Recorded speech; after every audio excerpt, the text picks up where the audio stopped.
Berdasarkan artikel pada website Kominfo, penyiaran televisi digital terestrial adalah penyiaran yang menggunakan frekuensi radio VHF atau UHF, seperti halnya penyiaran analog, akan tetapi dengan format konten yang digital. Teknologi penyiaran digital sendiri telah menjadi tren teknologi global sehingga harus diikuti apabila bangsa Indonesia tidak ingin tertinggal. Teknologi ini dapat mengakibatkan konvergensi media yang semakin tajam dan intensif, namun juga dinilai akan memberikan banyak implikasi di bidang sosial, politik, ekonomi yang sangat signifikan. Televisi digital atau DTV sendiri merupakan jenis televisi yang menggunakan modulasi digital dan sistem kompresi untuk menyiarkan sinyal gambar, suara, dan data ke pesawat televisi. Televisi digital merupakan alat yang digunakan untuk menangkap siaran televisi digital. Perkembangan dari sistem siaran analog ke digital yang mengubah informasi menjadi sinyal digital berbentuk bit data seperti komputer. Perbedaan antara teknologi digital dan analog adalah berdasarkan pemancar. Jika dalam TV analog masih bergantung pada jarak dengan pemancar, semakin jauh jarak, maka akan semakin banyak semut yang timbul, dan hal itu tidak terjadi pada TV digital. TV digital akan menerima siaran dengan jelas hingga jarak maksimum yang dapat dijangkau dari sebuah pemancar digital. Bila jarak melampaui batas minimum, maka yang terjadi adalah penerima tidak akan menampilkan gambar sama sekali.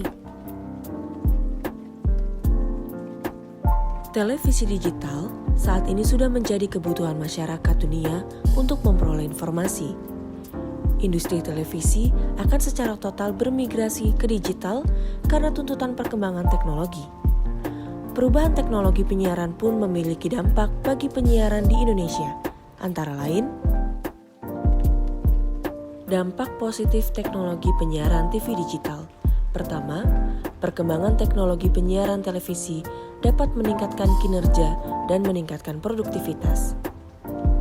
Kedua, memunculkan berbagai jenis kegiatan yang berbasis pada teknologi. Ketiga, perkembangan selanjutnya, ekspansi kualitas penyiaran TV digital yang memberikan pelayanan banyak fungsi dan komunikasi interaktif, seperti kualitas gambar yang lebih tajam, pengurangan noise, kemudahan recovery pada receiver. Keempat, dapat menampung program siaran dalam satu paket. Selanjutnya, dampak negatif teknologi penyiaran TV digital. Pertama, regulasi bidang penyiaran yang harus diperbaiki. Kedua, standarisasi yang harus segera ditentukan baik untuk perangkat dan teknologi yang akan digunakan. Ketiga, industri pendukung yang harus segera disiapkan baik perangkat maupun kontennya.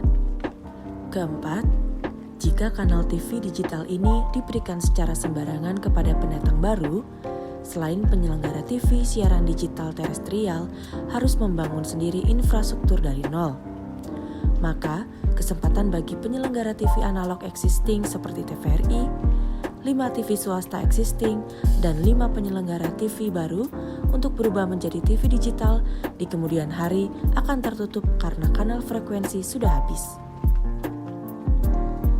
Dampak Undang-Undang Cipta Kerja dalam dunia penyiaran antara lain, izin siar seumur hidup.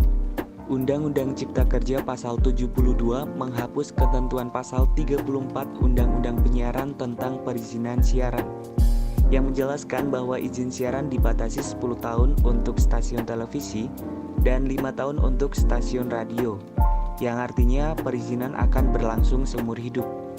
Padahal dengan pembatasan izin siaran, setiap lembaga penyiaran yang habis izin siarannya akan mendaftar kembali dan dievaluasi oleh KPI sebelum diberi izin bersiaran kembali.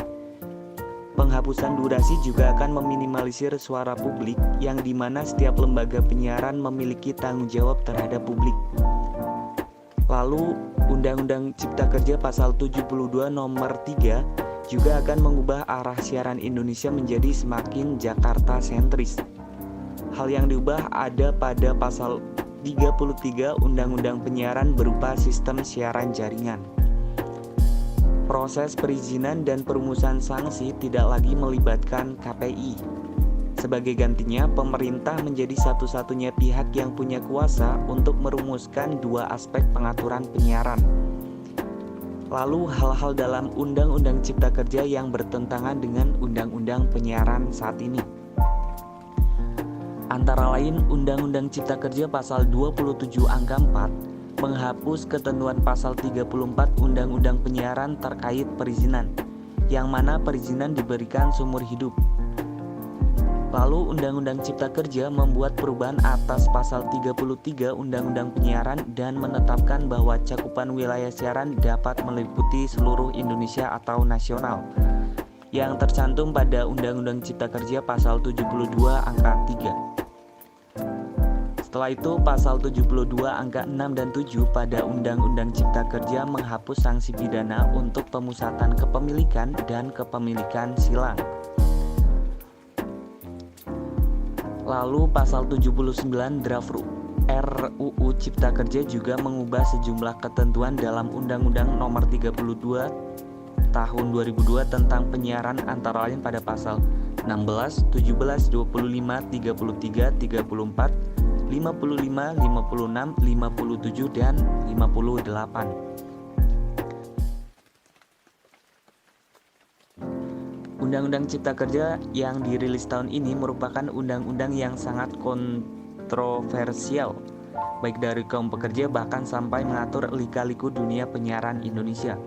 Perlu diketahui, Indonesia sendiri belum dapat mengimplementasikan rencana pengalihan penyiaran analog menuju digital secara penuh dikarenakan banyaknya hambatan politis serta peraturan yang belum mendukung secara pasti.